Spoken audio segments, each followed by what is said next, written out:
2 கொரிந்தியர் புத்தகம் 5ஆம் அதிகாரம் 17ஆம் வசனம். 2 கொரிந்தியர் புத்தகம் 5ஆம் அதிகாரம் 17ஆம் வசனத்தை நாம் சத்தமாக வாசிப்போம். ஒருவர் கிறிஸ்துவுக்குள் இருந்தால் புது சிருஷ்டியாய் இருக்கிறார். பழையவைகள் ஒழிந்து போயின, எல்லாம் புதிதாயின. இந்த வசனத்தை ஆரம்பிக்கும் பொழுதே இப்படி இருக்க அப்படின்னு ஆரம்பிக்குது. அப்ப நம்ம என்ன கேள்விக்கிறோம்? எப்படி இருக்க, இப்படி இருக்கிறது அப்ப எதை பத்தி பேசுது, எதை பத்தி இங்க சொல்லுது அப்படின் பொழுது 16ஆம் வசனம் நமக்கு அது தெளிவாக காமிக்குது. இது முதல் கொண்டு நாங்கள் ஒருவரையும் மாம்சத்தின்படி அறிவோம், நாங்கள் கிறிஸ்துவை மாம்சத்தின்படி அறிந்தாலும் இனி ஒருபோதும் அவரை மாம்சத்தின்படி அறிவோம். யாரையுமே நாங்க மாம்சத்தின்படி அறிய மாட்டோம், ஆவியினால அறிவோம் அப்படின்ட்டு அப்போஸ்தலனாகிய பவுல் சொல்றாரு. தேவனுடைய வார்த்தையினால நிறைந்த மனிதன் அப்படின்ற தலைப்புல தான் நம்ம பார்த்துட்டு இருக்கோம். தேவனுடைய வார்த்தையினால நிறைந்த மனிதன்.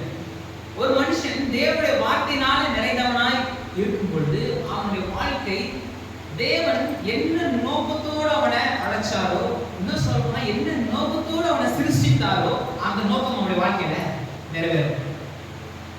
தேவனுடைய வார்த்தை உள்ள ஒரு மனுஷனுக்குள்ளா இருந்துச்சுன்னா அந்த மனிதனுக்கு மிகப்பெரிய ஆசீர்வாதமும் நன்மையும் எல்லாத்துக்கும் மேலாக அந்த மனுஷன் எதற்காக உண்டாக்கப்படணும் அந்த நோக்கம் நிறைவேறும்.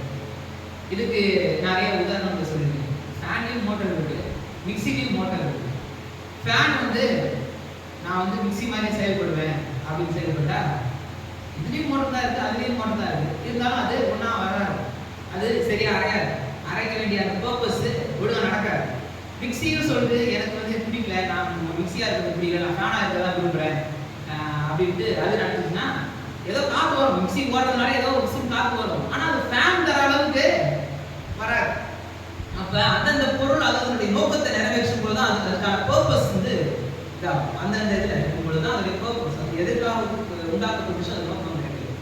நாமளும் அதே மாதிரி தான் நம்முடைய நோக்கம் நிறைவேறணும் அப்படின்னா நாம கர்த்தருடைய வார்த்தையில நிலைத்திருக்கும் பொழுது கர்த்தரோடு கூட இருக்கின்ற அந்த உறவு தான் நம்மளை தேவனுடைய பாதையில நமக்கான தேவ திட்டத்துல நம்மை நடத்துகிறதா இருக்கு. அதுல ஒரு 2வது தலைப்புக்குள்ளாக நாம் வந்தோம். என்னன்னா நாம தேவனுடைய வார்த்தையினால் நிறைந்த மனிதர்களாய் மாறுவதற்கு நம்ம உள்ளாக வைக்க வேண்டிய சில ஆவிக்குரிய சத்தியங்கள், அடிப்படையான சத்தியங்கள் தான் நம்ம பார்க்கிறோம். அதுல முதலாவது சத்தியம் நம்ம புது சிருஷ்டி. ஃபர்ஸ்ட் கிறிஸ்துவை ஏற்றுக்கொண்டவங்க தெரிஞ்சிருக்க வேண்டிய ரொம்ப அடிப்படையான முதலாவது சத்தியம் என்னன்னா நாம புது சிருஷ்டியாக்கப்பட்டிருக்கிறோம். நம்ம நியூ கிரியேஷன், நியூ நேச்சர் நமக்கு கொடுக்கப்படுது. அது நமக்கு அந்த ஒரு அறிவு, அந்த ஒரு நாம அந்த விதத்துல நாம் சிருஷ்டிக்கப்பட்டிருக்கிறோம் அப்படின்றது நமக்கு நல்லா தெரிஞ்சிருக்கு. இன்னொன்னு புது சிருஷ்டி அப்படின்னா பழைய சிருஷ்டின்றது ஒண்ணு இருந்துச்சு. அது எப்படி உண்டாக்கப்பட்டுச்சு அப்படின்றது நமக்கு ஆதியாகம புத்தகத்துல நல்லாவே தெரியும். தேவன் மனுஷனை மண்ணினால் உருவாக்கி தம்முடைய சாயலின்படியும் தம்முடைய ரூபத்தின்படியும் மனுஷனை சிருஷ்டித்தார். பிதாவாகிய தேவன், வார்த்தையாகிய தேவன், பரிசுத்தாவியாகிய தேவன் அப்படின்னு திரித்துவ தேவனாக இருக்கிற தேவன் நமக்குள்ளாக ஆவி மனிதன், மாம்சீக மனிதன், அந்த ஆவி மனிதனுக்கு மாம்சம் கொடுக்கப்பட்டது, ஒரு ஆத்மா கொடுக்கப்பட்டது. இப்படி மனிதனை தேவன் டிசைன் பண்ணி அவனை சிருஷ்டிக்கிறார். ஆனா மனுஷன் அதை அந்த உன்னத நோக்கத்தை அவன் இழந்து போயிடும். அதை நம்ம அடிக்கடி நம்ம பார்த்துக்கிறோம். எப்படி அதை இழந்து போனா அதுக்கான காரணம் என்ன நமக்கு தெரியும். அப்ப மறுபடியும் இதை சரி செய்யும் பொழுது அப்ப என்ன ஒரு கேள்வி நமக்கு இயல்பா எழும்புது. என்னன்னா அப்ப கர்த்தர் ஃபர்ஸ்ட் மனுஷனை ஒரு டிஃபெக்டோட செஞ்சுட்டாரா? புதுசா மனுஷனை செய்யறாரு, புதுசா மனுஷனை நியூ கிரியேஷன், புது சிருஷ்டி, ஒரு புது சிருஷ்டியா இருக்கிறான்னு வசனமே சொல்லுது. அப்ப நம்ம புது சிருஷ்டின்னு சொல்லுது. ஓகே, அதை ஏத்துக்கிறேன். ஓகே, நம்ம புது சிருஷ்டி. அப்ப கர்த்தர் தானே பழைய மனுஷன் உண்டாக்குனாரு. அப்ப அது ஒரு ஃபால்ட்ல உண்டாக்கிட்டாரா அப்படின்னு கேட்டா கர்த்தர் அப்படி செய்ய மாட்டார். எதையுமே நேர்த்தியா சரியாக செய்யக்கூடிய தேவன் தான் நம்முடைய தேவன். அப்ப ஏன் அப்படின்னு பாத்தீங்கன்னா அந்த மனிதனுடைய வீழ்ச்சி அநேக காரியங்களை நம்ம வெளிப்படுத்துது. முதலாம் மனுஷன் வீழ்ந்து போனது அநேக காரியங்கள் வெளிப்படுத்துது. அதுல ஒரு டிஃப்ரெண்ட் பாயிண்ட் ஆஃப் வியூ, ஒரு டிஃப்ரெண்ட் அப்ரோச் கேட்டீங்கன்னா மனுஷனுடைய வீழ்ச்சி என்ன வெளிப்படுத்துதுன்னா மனுஷனை தேவன் எப்படிப்பட்ட வல்லமையோட சிருஷ்டித்தார் அப்படின்றத வெளிப்படுத்துது. நீ யோசிச்சு பாருங்க, ஒரு மந்தையில ஆடு போயிட்டு இருக்கு, அந்த ஆடு வழி தப்பி போகுது, சப்போஸ் எகிரி குச்சி போகுது, அந்த மேய்ப்பன் என்ன பண்ணுவான்? மெதுவா அரவணைச்சு வழியில கொண்டு போவான். கொஞ்சம் இன்னும் திமிர்தனம் பண்ணிட்டு இருந்துச்சுன்னா அதை கொஞ்சம் 4 கோடு போட்டு கட்டி கடைசியா எடுத்துட்டு போயிடுவான். ஏன்னா அவனோட நோக்கம் என்ன? இந்த ஆடு நல்லா இருக்கும், இது பத்திரமா இருக்கும், இது சேஃபா இருக்கும். அதுக்காக எந்த எக்ஸ்ட்ரீம் வேணா இறங்கி போய் அந்த ஆடோட சேஃப்டிக்கு ஒரு மேய்ப்பன் செயல்படும். ஆனா இங்க கர்த்தர் ஒரு மிருகத்தை போல மனுஷன் உண்டாங்க. தப்பு பண்ண போறியா, நீ வந்து அந்த நன்மை தீமை விருட்சத்தை நீ போயிட்டு புசிக்க போறியா, வந்து ஒரு மண்டையிலே ஒரு கோடு போட்டு இதெல்லாம் சாப்பிடாதுன்னு சொன்னல, இதே நீ சாப்பிட்ட, கொஞ்சம் கூட அறிவுரை தான் இவ்வளவு வச்சுக்கிறேன், அதெல்லாம் சாப்பிட வேணாம், இதே போய் சாப்பிட போய் ஒரு கோடு போட்டுனா அன்னைக்கே பிரச்சனையே இல்லை. ஆனா அப்படி செஞ்சிருந்தாருன்னா கர்த்தர் யார் அவமதிக்கிறாருன்னா அவரே என்ன பண்றாரு? அவமதிச்சிடுற மாதிரி. ஏன்னா அவருடைய சாயலின்படி அவருடைய ரூபத்தின்படி தான் மனுஷனை சிருஷ்டிக்கிறாரு, அவரை மாதிரியே சிருஷ்டிக்கிறாரு. அவருடைய திட்டத்தை அவருடைய நோக்கத்தையும் அவருடைய எல்லா சத்துவங்களையும் மனுஷனுக்கு கொடுத்துதான் மனுஷனை சிருஷ்டிக்கிறாரு. மனுஷனுக்கு மேலாக ஒரே ஒரு அதிகாரம் பெற்று யாருன்னா கர்த்தர் மாத்திரம். அதான் 8ஆம் சங்கீதத்துல பார்க்கிறோம். உண்டானதுக்கு எல்லாவற்றுக்கும் அவனுக்கு ஆளுகை தந்து சகல கர்த்தருடைய கரத்தின் கிரியைகள் எல்லாவற்றுக்கும் மேலும் கர்த்தர் அவனுக்கு இந்த மனுஷனுக்கு ஆளுகை தந்தவரா இருக்கிறார். அப்ப இப்படிப்பட்ட நோக்கத்துல இருக்கான் மனுஷன். அப்ப மனுஷனோட வீழ்ச்சி என்னது நமக்கு வெளிப்படுத்துது? மனுஷனால ஒரு சாய்ஸ எடுக்க முடியுது. அவனால ஒரு சாய்ஸ் எடுக்க முடியுது. நான் இந்த வழிதான் போவேன், எனக்கு நான் இந்த பாதுதான் அப்படின்ட்டு அவனால போக முடியுது, அதை செயல்படுத்த முடியுது. அவன் எடுத்த சாய்ஸ அவனால செயல்படுத்த முடியுது. அது தவறான பாதையா இருந்தாலும் சரி, கர்த்தர் என்ன பண்ண முடியல, அதுல வந்து தடுக்க முடியல. ஏன்னா தடுக்கக்கூடிய அதிகாரம் கர்த்தருக்கு இருக்கு. ஆனா தடுத்த என்ன ஆயிடும்? அது இது கிடையாது. ஏன்னா கர்த்தர் தன்னை மாதிரியே உண்டாக்கி இருக்கிறாரு, அவரை யாராவது தடுக்க முடியுமா? அப்ப அவரே அந்த ஒரு கிரைட்டீரியாவை அவரே என்ன பண்ண முடியாது, அவரே ஒரு இதை வச்சுட்டாரு, அது அவரே என்ன பண்ண முடியாது, மீற மாட்டாரு, அதை செய்ய மாட்டாரு. அப்ப மனுஷனுடைய வீழ்ச்சி என்னத்தை காமிக்கிறது? மனுஷன் எவ்வளவு வல்லமையானவன் அப்படிங்கிறது காமிக்கிறது. அப்ப இந்த மனுஷன் இந்த மாதிரியான ஒரு செயல்னால அவன் என்ன பண்ணினான்? தேவனுக்கு கீழாக இருக்க வேண்டியது, தேவனுக்கு மாத்திரம் கீழாக இருக்க வேண்டியது ஒரு தள்ளப்பட்ட தூதனுக்கு கீழாக போயிடும். தூதர்களை குறித்து நம்ம எபிரேயரை பார்க்கிறோம். அவர்கள் மனிதர்களுக்காக, குறிப்பாக ரட்சிக்கப்பட்டவர்களுக்காக பணிவிடை செய்கிற பணிவிடையாளர்கள் என்று சொல்லுது. அவங்க மெசஞ்சர்ஸா இருப்பாங்க, நமக்காக யுத்தம் செய்கிறவர்களா இருப்பாங்க, நம்ம இந்த பூமியில தேவனுடைய சித்தத்தை நிறைவேற்றுவதற்கு அவங்க உதவி செய்கிறவர்களா இருப்பாங்க. அவங்க வந்து தொழத்தக்கவர்கள் கிடையாது, அவர்கள் வணங்கத்தக்கவர்கள் கிடையாது. தேவதூதர்களை நம்ம வணங்க வேண்டிய அவசியங்கள் கிடையாது, அவசியம் கிடையாது. தேவனை மாத்திரம் தான் நம்ம தொழுது கொள்ள வேண்டும், தொழுது கொள்ள முடியும். பைபிள்ல சில இடங்கள்ல தேவதூதர்களை தொழுது கொள்ள போய் அது தேவதூதர்களை தடுத்துருக்காங்க. இன்னும் அது செய்யக்கூடாது, தேவன் மாத்திரம் தான் நீ தொழுது கொள்ளணும் அப்படின்ட்டு தேவதூதர்களை தடுத்துருக்காங்க. அப்படி இருக்கும்பொழுது இந்த தேவ தூதனா இருந்த தள்ளப்பட்ட தூதனுக்கு மனுஷனுக்கு கீழானவனாயிட்டான், பாவத்துக்கு கீழானவனாயிட்டான். அவனுக்கு அந்த தூதனுக்கு கீழானவனாகி அவனுக்கு அடிமையா வாழ்ந்துருக்கான். இதனாலதான் தேவன் மீட்பை உண்டு பண்றாரு, இவனை புது சிருஷ்டியா மாத்துறாரு. இந்த புது சிருஷ்டியாய் மாற்றப்பட்ட மனுஷன் எப்படிப்பட்டவனா இருக்கிறான் அப்படின்னா, ஜீவ விருட்சத்தின் கனியை புசித்தவனா இருக்கிறான். இந்த மீட்கப்பட்டவன் ஜீவ விருட்சத்தின் கனியை புசித்தவன். இவன் மறுபடியும் ஆதாமுடைய நிலைமையில போறது கிடையாது. ஆதாம் நிலைமையில போயிட்டா என்ன ஆயிரும்? மறுபடியும் இதே மாதிரி ஏதாவது வீழ்ச்சியில அவனால போக முடியும். இவன் முதலாம் ஆதாம் நிலையில போறது கிடையாது, 2ஆம் ஆதாம் என்று அழைக்கப்பட்ட ஆண்டவராகிய இயேசு கிறிஸ்துவை போல மாற்றப்படுகிறான். இதுதான் மீட்பு, புதிய சிருஷ்டி. பழைய மனுஷன் தேவனால சிருஷ்டிக்கப்பட்டவன் தான். ஆனா அவன் எடுத்த சாய்ஸ்னால அவன் தவறான வழியில போயிட்டான்.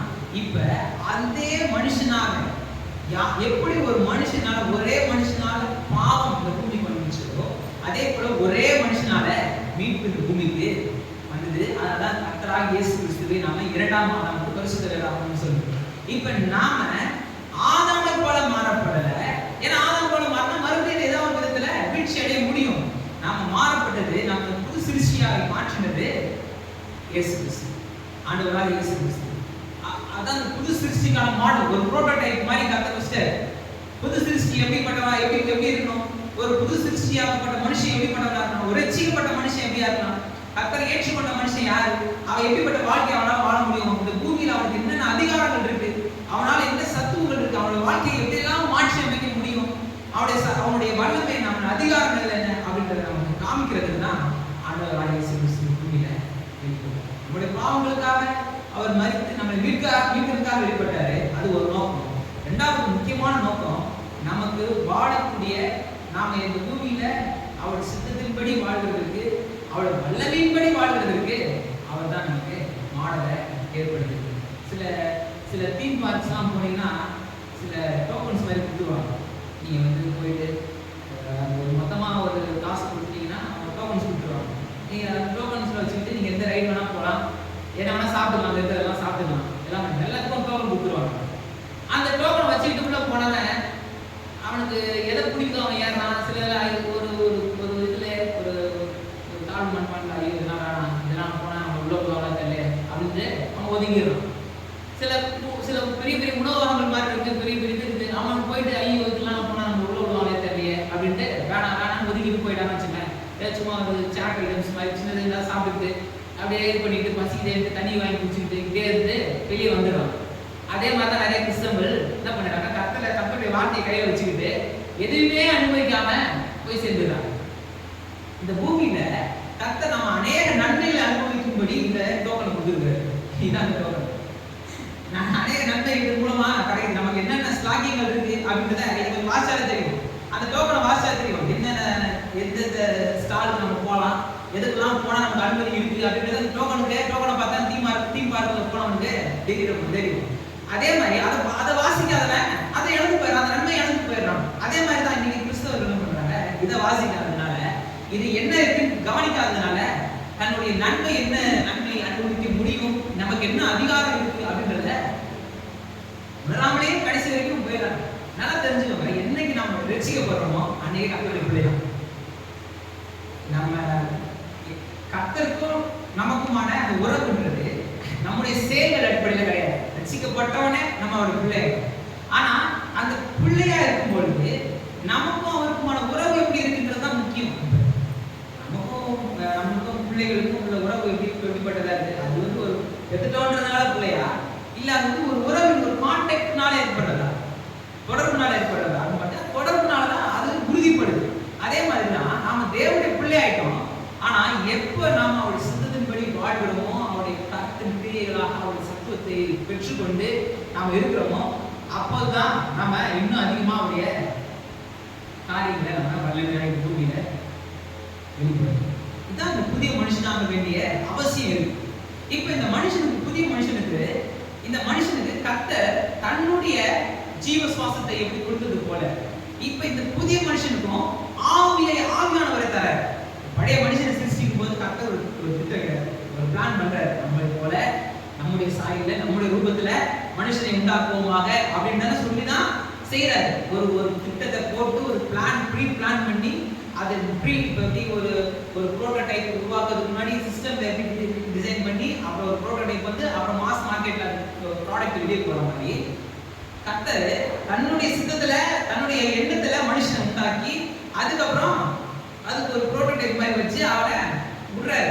படுகி பெருகி இந்த பூமியை நிரப்பி அதை ஆண்டு கொள்ளுங்கன்றாரு. அவன் இழந்து போனதுனால திருப்பி என்ன பண்றாரு, புரோட்டோடைப் மாதிரி ஒரு மாடலா இயேசு கிறிஸ்துவை இந்த பூமிக்கு அனுப்பிச்சு அவர் மாதிரி இன்னைக்கு சபையில இருக்கிற நம்ம எல்லாரையும் நம்ம என்ன பண்றாரு, மாற்றி இன்னைக்கு செஞ்சுக்கிட்டு இருக்கிறாரு. இதெல்லாம் நமக்கு புரியும். இப்ப நமக்குள்ளாக எப்படி அன்னைக்கு ஜீவ சுவாசத்தை ஊதுனாருன்னா பலூன்ங்கிற மாதிரி ஊதிட்டு இருப்பாரா, கஷ்டப்பட்டு எப்படி ஊதிருப்பாரு. மனுஷன் உண்டாக அப்படின்ட்டு அவர் தன் வாயிலிருந்து புறப்பட்ட அந்த வார்த்தையின் வல்லமையான அவனுக்குள்ள போகுது. மனுஷன் ஜீவாத்மா இவருக்குள்ள, ஏன்னா அப்படிதான் அவர் எல்லாத்தையும் சிருஷ்டிட்டாரு. வெளிச்சம் உண்டாவதாக எல்லாச்சும் அப்படி சொல்லி செய்தாரு. அப்ப மனுஷனை சிருஷ்டிக்கும் போது எப்படி செஞ்சிருப்பாரு, அவனை செஞ்சுட்டு அவனை பிடிச்சி வச்சு ஸ்கூல் ஊதி வா அவனை சொல்லியிருப்பாரு. அப்படிலாம் பண்ணியிருப்பாரு. அவன் என்ன சொல்லியிருப்பாரு, அவனுக்குள்ளாக தன்னுடைய ஜீவ சுவாசத்தை கொடுக்குறாரு. எப்படி மனுஷன் உண்டாவதாக அப்படின்ட்டு சொல்லி செஞ்சிருப்பாரு. அப்ப அவனுக்குள்ளாக உள்ள போனது தேவனுடைய வார்த்தை உள்ள போகுது. அந்த வார்த்தை உள்ள போகும்போது கர்த்தருடைய ஆவியானவர் ஜலத்தின் மத்தியில் அசைவாடி கொண்டிருந்த ஆவியானவர் அந்த மனுஷனுக்குள்ள போறாரு. போய் அந்த மனுஷன் ஜீவாத்மாக்குறான். இங்க அப்படியே வந்து புதிய மனுஷனுக்கு வந்தீங்கன்னா தேவன் நம்ம ரட்சிக்கிறதுக்கு திட்டத்தை ஏற்படுத்தியிருக்கிறார். என்ன ஏற்படுத்தியிருக்கிறாரு, இந்த உலகம் தோற்றுவதற்கு முன்பாகவே ஏற்படுகிறார். உலகம் தோற்றுவதற்கு முன்பாகவே அடிக்கப்பட்ட தேவ ஆட்டுக்குட்டியின் ஆண்டவராகிய இயேசு கிறிஸ்துவை பத்தி சொல்லுது. அப்ப இந்த திட்டத்தை கர்த்தர் ஏற்படுத்தினது யாருக்காக? நமக்காக. அப்ப அந்த திட்டத்தை அவர் ஏற்படுத்திட்டாரு. அவருடைய வார்த்தை மூலமாய் இயேசு கிறிஸ்துவின் மூலமாய் அதை நிறைவேற்றுகிறாரு. இன்னைக்கு நமக்குள்ளாக ஜீவன் இருக்கு. பரிசுத்த ஆவியானவர் நமக்குள்ளாக வாசம் செய்வது மூலமாய் இந்த ஜீவனுக்கு தான் பார்த்தீங்கன்னா கிரேக்கத்துல ஜோயேன்னு சொல்லுவாங்க. ஜோயே அப்படின்னா ஒரு தெய்வீகமான ஜீவன், தேவனுடைய ஜீவன் சொல்லுவாங்க. தெய்வீகமான அந்த ஜீவனை இன்னைக்கு விசுவாசிக்கிற நாம் ஒவ்வொருவருக்கும் கர்த்தர் ஏற்படுத்தி கொண்டிருக்கிறார்.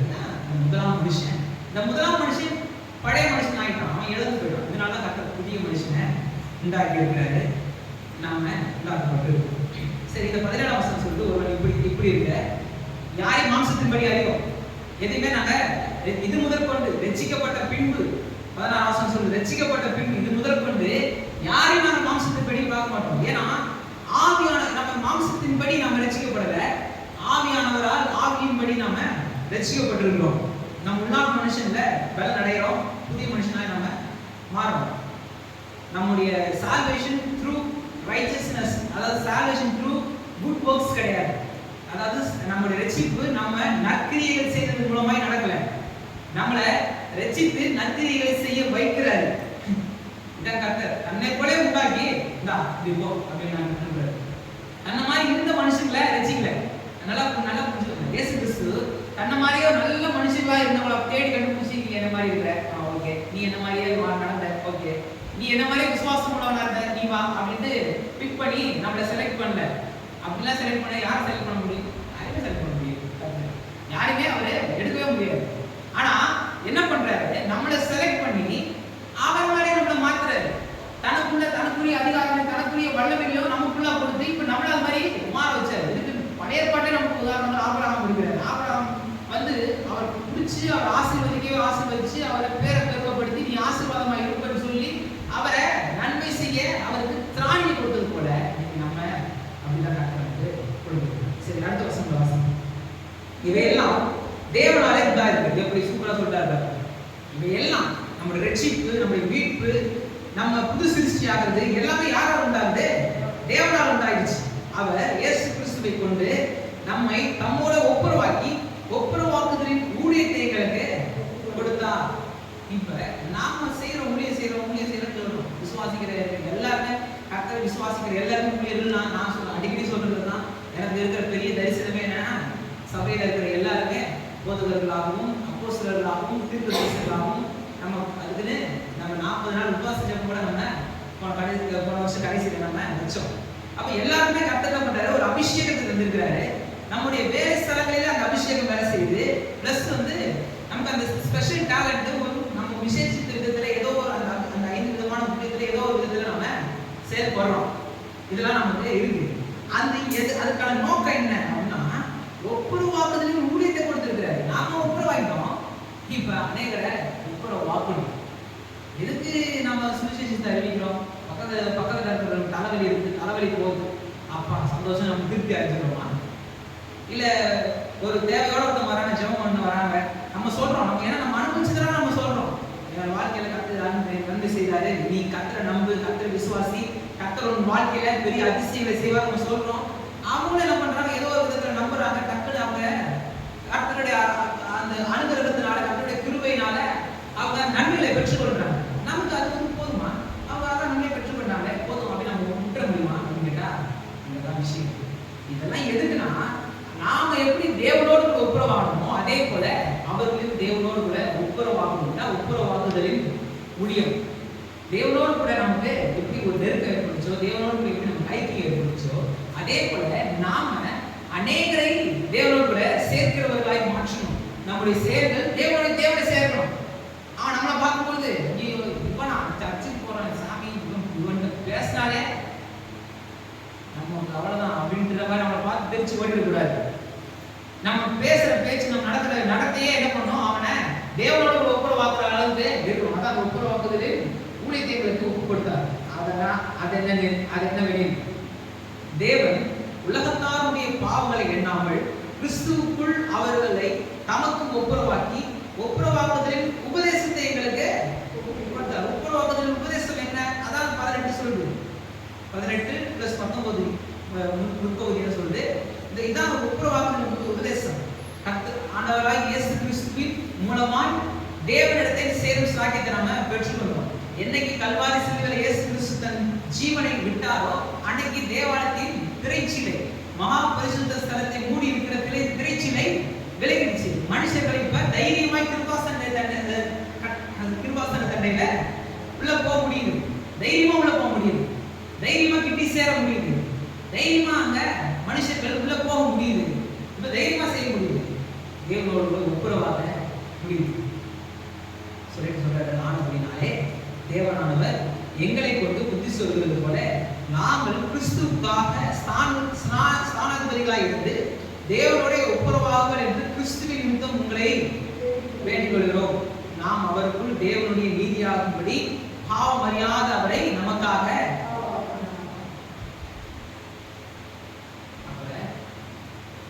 இப்படிதான் தேவன் நம்மளை மீட்கிறார், இப்படிதான் தேவன் நம்மளை விடுவிக்கிறார்.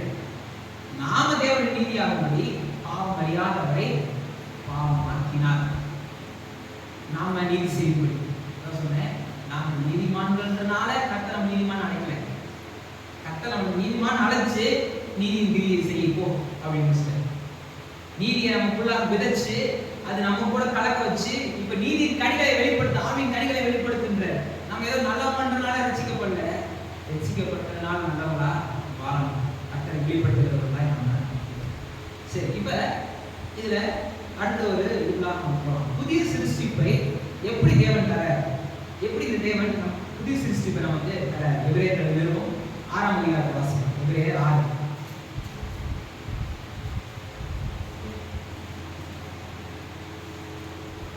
13ஆம் வசனத்திலிருந்து 19ஆம் வசனம் வரைக்கும் நாம் வாசிக்கிறோம். எபிரேயர் 6:13 அப்படி வாசிக்கிறோம். ஆபிரகாமுக்கு தேவன் வாக்குத்தத்தம் பண்ணினபோது ஆணையிடும்படி நம்மில் பெரியவர் ஒருவரும் இல்லாதபடியினாலே தமது பேரிலே தானே ஆணையிட்டு நிச்சயமாக நான் உன்னை ஆசீர்வதிக்கவே ஆசீர்வதித்து உன்னை பெருகவே பெருக பண்ணுவேன் என்றார். இப்ப ஆபிரகாமை மோரியா மலையில தேவனுக்கு ஆபிரகாமுக்கும் நடந்த விஷயம் நமக்கு எல்லாருமே தெரியும். ஆபிரகாமுடைய கதையை நம்ம பார்த்தோம். ஃபெய்த்தோட 4 ஸ்டேஜஸ் இருந்து ஆபிரகாமுக்கு தனியா ஒரு 30 வாரம் கூட நம்ம அதை தியானிச்சிருக்கோம். அப்ப ஆபிரகாம் தேவனை ஒரு பெரிய தரிசனத்தை பார்க்கிறாரு. மோரியா மலையில தேவன் காமிக்கிறாரு, உன் பிள்ளை கிடையாது, என் பிள்ளையா அங்க சிக்கி இருக்கிற ஆட்டுக்குட்டியை போல என்னுடைய மகனை நான் தரேன், ஓமான பலி செலுத்துறதுக்கு நான் வந்து கூப்பிட்டு வரல. அதுக்கப்புறம் பல காலங்கள் கழித்து கர்த்தராகிய இயேசு கிறிஸ்து கல்வாரி சிலுவையில என்ன செய்யப்படுவார், என்ன பட போறார், என்ன பாடல் போறாரோ அதை காமிக்கிறார். இதை ஒரு உடன்படிக்கையா ஏற்படுத்துறாரு. இந்த வாக்குத்தத்தத்தை உடன்படிக்கையா செய்யறாரு. அதுக்கு யாரை வந்து சைன் அத்தாரிட்டியா வைக்கிறாரு, ஸ்டாம்பை குத்துறாரு, முத்திரை குத்துறாருன்னா அவர் பேரே குத்துறாரு, அவர் பேரே குத்திக்கிறாரு. ஏன் அப்படின்னா அவரை விட இந்த பிரபஞ்சத்துல பெரிய யாரும் கிடையாது. அந்த ஆணையை உறுதி ஒரு உறுதி செய்யறாங்க, ஒரு மனுஷன் மேல உறுதி செய்யறாங்க. இப்போ ஒண்ணுல ஒரு கோர்ட்ல ஒரு தீர்ப்பு வருதுன்னு வச்சுக்கோங்களேன், ஒரு சின்ன டிஸ்ட்ரிக்ட் கோர்ட்ல ஒரு செஷன்ஸ் கோர்ட்ல தீர்ப்பு வருது அப்படின்னா அதை மேல்முறையீடு செய்யறோம். திரும்பியும் அது கொஞ்சம் ஹை கோர்ட்டு போகுதுன்னு வச்சுக்கோங்க, அங்க இருந்து மேல்முறையீடு செஞ்சா சுப்ரீம் கோர்ட் போகும். சுப்ரீம் கோர்ட் போறது ஃபைனல் ஜட்ஜ்மெண்ட் சொல்றாங்க. அப்ப அதுக்கு மேல எந்த கோர்ட்டும் கிடையாது. நம்ம இந்தியாவை பொறுத்த வரைக்கும் அதுக்கு மேல எந்த கோர்ட்டும் கிடையாது. தான் ஃபைனல் ஜட்ஜ்மெண்ட் நம்ம முடிவு பண்ணி எது ஒன்னா போய் அப்போ சில இதில் கீழே போட்டது மாறும், சில அதே விஷயங்கள் அது போகணும், அப்படியே அதே தீர்ப்பு தான் செய்யறாங்க. இங்க தேவன் யார் மேல் ஆணையிடுறாரு? முற்பிதாக்கள் மேல் ஆணையிடுறாரு. ஆபிரகாம் உடன்படிக்கை செய்யும்போது நோவான் ஒரு மனுஷன் இருந்தாரு, உங்களுடைய மூதாதையர் ஒருத்தர் இருந்தாரு, அவர் மாதிரியே நீ அவர் பேர் ஆணையிடுறேன்னு சொல்ல, இல்ல தேவதூதர்களை வச்சுன்னு சொல்ல, ஏதோ ஒரு கர்த்தருடைய கரத்தின் கிரியைகளை வச்சு சொல்ல, அவர் சொல்றது தன் மேலே ஆணையிடுறாரு. அப்ப நம்ம புது சிருஷ்டியாய் மாறம் பண்ணினது யாருடைய ஆணையின் பேர்ல அப்படின்னா, இந்த வாக்குத்தத்தம் யாருடைய ஆணையின் பேர்ல உறுதியாகுது அப்படின்னு பாத்தீங்கன்னா கர்த்தருடைய பேர்ல உறுதியாகுது. 17ஆம் வசனத்தை வாசிங்க.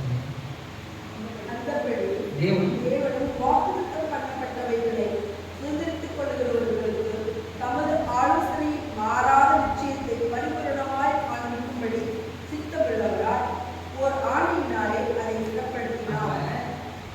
வாக்குத்தத்தம் பண்ணினவைகளை நமக்கு புதிய மனிதர்களாய் மாற்றிடப்பட்ட நமக்கு வாக்குத்தத்தம் பண்ணவில்லை. என்ன பண்றாரு? ஒரு ஆணையினாலே உறுதிப்படுத்துறாரு.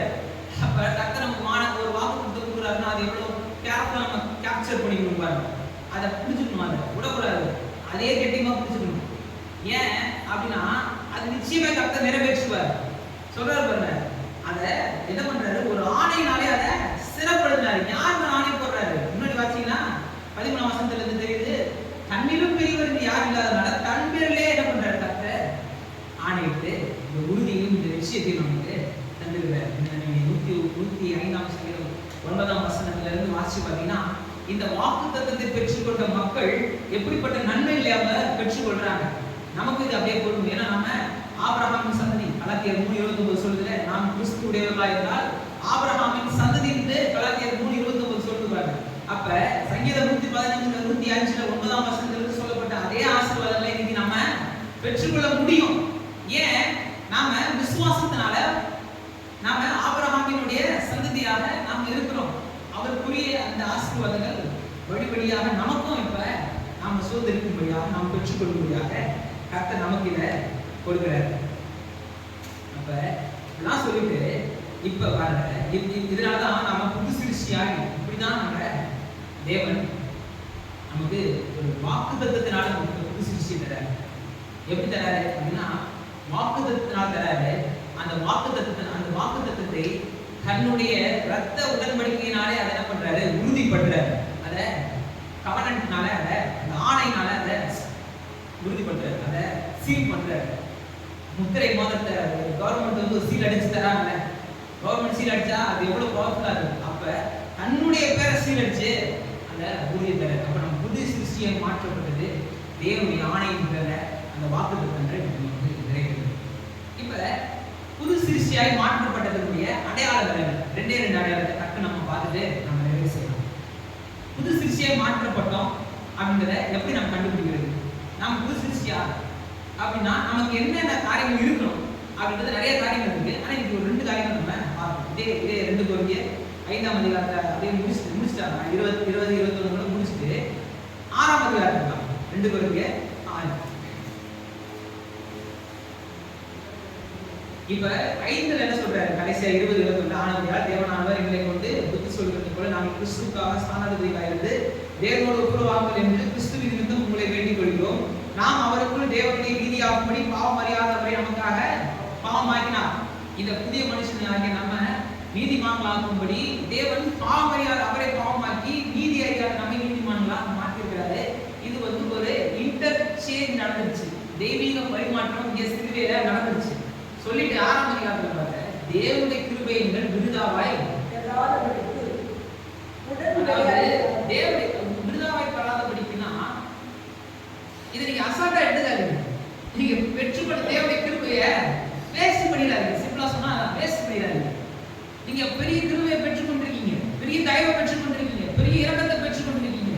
நான் சொன்ன மாதிரி டோக்கன் கையில ஃபுல்லு கையில் நிறைய டோக்கன் வச்சு எல்லாத்தையும் வெளியே பார்த்து போற மாதிரி இன்னைக்கு பூமியில கிறிஸ்தவர்கள் என்ன பண்றாங்க, எல்லா ஆசீர்வாதங்களையும் வெளியே பார்த்து போயிடுறாங்க, போய் சேர்ந்துடுறாங்க. ஆனா இந்த பூமியில நாம அநேகருக்கு ஆசீர்வாதமா இருக்கும்படி தேவனுடைய நன்மைகளை பெற்றுக்கொள்ள நம்ம அழைக்கப்பட்டிருக்கிறோம். தேவனுடைய கிருபையை நாம பெற்றுக்கொள்ள முடியுது. நம்மளால அநேக நன்மைகளை பெற்றுக்கொள்ள முடியும். அதுக்கு முதல்ல நாம் நன்மைகளை பெற்றுக்கொள்ளணும். நம்மளமா அநேக ஆசீர்வதிக்கப்பட முடியும். அக்கறை ஒரு பெரிய நோக்கத்தோடு பெரிய தரிசனத்தோடு கூட நம்மள வைக்கிறார். அதான் சொல்ற தேவனுடைய கிருபை எங்கள் விருதாவாய் வேஸ்ட் பண்ணிடாதீங்க அப்படின்னு சொல்லிட்டு அப்படியே நீங்க வீட்டுல போய் அந்த வசனம் முழுக்க வாசிங்க.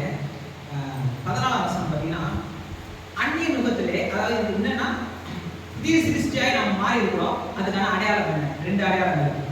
அந்நிய நுகத்திலே அவிசுவாசிகளுடன் பிணைக்கப்படாதிருக்கிறவர்களாக நீதிக்கும் அநீதிக்கும் சம்பந்தம் எது, ஒளிக்கும் இருளுக்கும் ஐக்கியம் எது, கிறிஸ்துவுக்கும் வேலியாளுக்கும் ஆன்டிகிரைஸ்ட் கிறிஸ்துவுக்கும் வேலியாளுக்கும் திசை எது, அவிசுவாசிகளுடன் விசுவாசித்து பங்கேறு, தேவனுடைய ஆலயத்துக்கும் விக்கிரகங்களுக்கும் சம்பந்தம் எது, நான் அவர்களுக்குள்ளே வாசம் பண்ணி அவர்களுக்குள்ளே உலாவி அவர்கள் தேவனாய் இருப்பேன், அவர்கள் என் ஜனங்களாய் இருப்பார்கள் என்று சொன்னபடி நீங்கள் ஜீவனுள்ள தேவனுடைய ஆலயமாய் இருக்கிறீர்களே. இப்ப புது சிருஷ்டிக்கான 2 அடையாளங்கள் என்னன்னா, 14ஆம் வசனத்தை அதான் முதல்ல சொல்லியிருக்கு. ஆனா 2வது 14ஆம் வசனத்துல பிற்பகுதியில சொல்லிட்டு பாருங்க, நான் அவர்களுக்குள்ளே வாசம் பண்ணி அவர்களுக்குள்ளே உலாவி அவர்கள் தேவனாய் இருப்பேன். தேவராகமம் 26:12. அந்த வாக்குத்தத்தத்தை இங்க சொல்லி என்று தேவன் சொன்னபடி நீங்கள் ஜீவனுள்ள தேவனுடைய ஆலயமா இருக்கிறீர்கள். அவர்களுக்குள்ளே வாசம் பண்ணி அவர்கள் தேவனாய் இருப்பேன். லேவியராகமத்தில் சொல்லும்போது என்ன பண்ணாங்க, தேவாலய அதாவது தேவனுடைய பரிசுத்த அந்த ஆசரிப்பு கூடாரத்தினுடைய சுற்றி 4 திசைகளிலும் 3 கோத்திரத்தை வரிசையா அங்க உட்கார வச்சுட்டு, அதாவது 3 கோத்திரங்களை வரிசையா தேவாலயத்தின் இடது வலது கிழக்கு மேற்கு வடக்கு தெற்குன்னு எல்லா பக்கத்துலையும் இந்த 12 கோத்திரத்தை 4 பிரிச்சு வச்சுட்டு, அது நடுவில் தேவனுடைய பிரசனம் இருந்துச்சு. தேவனுடைய பிரசனம் மகிமை மேகம் என்னைக்கு கிளம்பிச்சோ அன்னைக்கு இவங்க கிளம்பிடுவாங்க. டென்ட்டை பிரிச்சுட்டு கிளம்பிடுவாங்க. என்னைக்கு இருந்துச்சுவாங்க டென்ட்டை போட்டு உட்காந்துருவாங்க. எல்லாமே டென்ட் தான், ஆசிரியர் கூடாது டென்ட் தான், அவங்க டென்ட் தான். எப்போ மேகம் கிளம்பிச்சோ இவங்க கிளம்பிடுவாங்க. இப்படிதான் இருந்துச்சு. ஆனா இதோட நிறைவேறுதல் என்ன நடந்துச்சு? புதிய உடன்படிக்கையில் நடக்குது. இன்னைக்கு நாம தேவனுடைய ஆலயமா இருக்கிறோம். நமக்குள்ள தேவன் வாசம் செய்யறாரு. நமக்குள்ள தேவன் வாசம் செய்யறாரு. நீங்களே தேவனுடைய ஆலயமா இருப்பீர்கள் வசனம் தெளிவா சொல்லுது. அப்ப புதிய உடன்படிக்கையின் அடையாளம் என்ன? நாம் புதிய மனுஷனாய் புதிய சிருஷ்டிக்கு புதிய மனுஷனாய் மாறப்படுவதற்கு மிகப்பெரிய அடையாளம் என்ன? தேவன் நம்மோடு கூட இருக்கிறார். எப்பயுமே இருக்கிறார். நம்ம என்ன செஞ்சாலுமே இருக்கிறார். அதெல்லாம் ஜாக்கிரதையா செய்யணும். பொய் பேசினாலும் இருக்கிறாரு. இந்த ஒரு கான்செப்ட் நான் எப்பவுமே சொல்ல மாட்டேன், அப்படின்னு அறிவிக்க மாட்டேன், அப்படின்னு பிரசங்கம் பண்ண மாட்டேன். என்னன்னா, நீங்க கேள்விப்பட்டிருக்கீங்க, பிசாசு வந்து என்ன பண்ணுவான், அப்படியே சைலண்டா உள்ள வந்துருவான். போகும்போது அலக்கழிச்சு மனுஷனை போட்டு ஆட்டி அலக்கழிச்சு வெளியே போவான். கர்த்தருடைய ஆவியானவர் அலக்கழிச்சு உள்ள வருவாரு, சைலண்டா வெளியே போயிடுவாரு. இது தியாலஜிக்கலா தப்பு. அப்படி ஒரு கிடையாது. அப்படி நடக்காது. அதெல்லாம் பரிசுத்த ஆவியானவர் நிறைகிறதா என்னன்றதெல்லாம் நம்ம கடந்த நாட்கள்ல நம்ம தெளிவாகவே பார்த்தோம். அந்நிய பாஷை பேசுறது எல்லாம் கர்த்தருடைய பிரசன்னத்தில் இருக்கிறது தான். ஆனா பரிசுத்த ஆவியானவர் நிறைகிறதுனா அது என்ன, எப்படிப்பட்ட உயர்வான நிலைன்றதை நம்ம அதெல்லாம் தெளிவாக பார்த்துருக்கோம். அது நம்ம குறைவாகவும் எடுக்கல.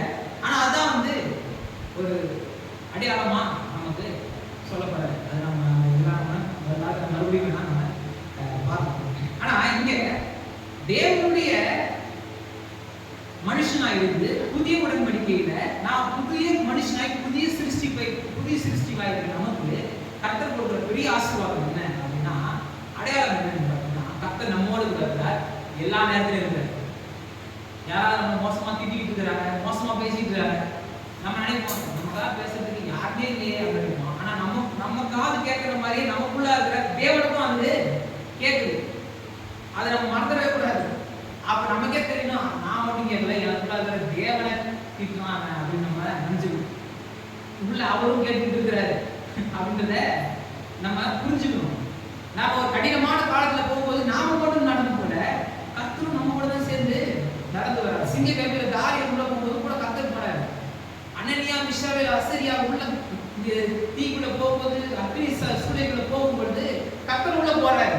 அதே மாதிரி தான் நாம எல்லா நேரங்களிலும் எல்லா காலத்திலும் கர்த்தர் கூடவே இருக்கிறாரு. எதுக்கு? வெளியே வர்றது இல்லை, நம்ம வெளியே கொண்டு வர்றதுக்கு, நம்மளை நிச்சயம் எடுப்பதற்கு கர்த்தர் நமக்கு உதவி செய்யறது. இதுதான் முதல் அடையாளம்.